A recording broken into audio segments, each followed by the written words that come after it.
Hey everyone, welcome to episode 8 of Project RSX.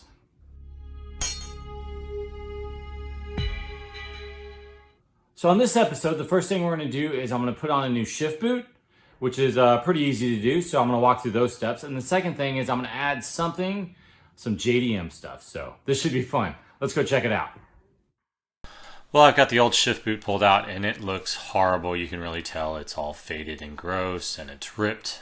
And then down here below, there's these little metal clips and stuff they used. I did not know how to get those out, so I had to kind of pry them out to get them out. But here's the new shift boot I bought. Bought it on eBay. Pretty cool. So like I've got everything taken out here. The centerpiece out here, the nice one. And then you can tell that I also had to fit the shift ring right here. And that ring is what locks onto the shift knob. And in order to do this, I am going to be using a zip tie to hold it tight. It's what was kind of recommended when I watched some other videos on this. And now I have everything together. And the problem is I don't have that leather punch that people use to actually get it on. So what I'm going to do here is I'm going to have to use some zip ties. So I am going to use zip ties. And I'm going to have to punch some holes in the leather to get it right. But then I'll use zip ties, of course, to tie everything down. So the reinstall process is all done. I've got it back in. There's tons of videos out there if you really want to watch on how to get the shift boot out and to get that little piece on. You basically just kind of pop it up and it just pops right out.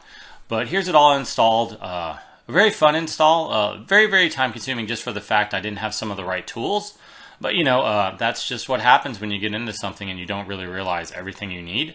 But hopefully if you're out there doing this, a couple tools you can get that may help you is definitely there's this staple gun for leather that will actually go through that. And you know, zip ties are always your friend. So definitely try zip ties because that really worked for me. Next is straight up JDM. I'm going to get a coin holder that I got and I ordered. So very, very cool. So let's unbox it here real quick, and it definitely looks really cool. It adds that little touch, and it gives you that extra space because what the hell goes in that button? And I didn't know, so I definitely picked up the coin holder. So in order to get the coin holder out, what you have to do is you have to kind of pry around it.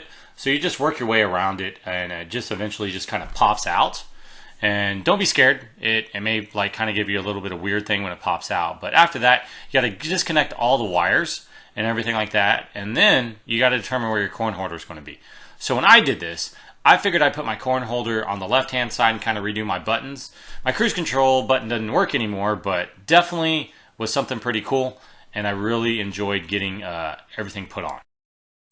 So all you got to do is just pop it right back in. It'll pop right back in, and that's it. The install's pretty much done, and hey, I've got that blank space filled in, which is very, very cool. Hey everyone, thanks for watching till the end. Hope you really enjoyed the video. Give me a thumbs up, that'll really help me. And guess what? We'll be heading to the next episode of Project RX pretty soon. We're getting closer and closer to me actually getting the oil change so I can go out and take that first drive. So stay tuned and I'll catch y'all on the next episode.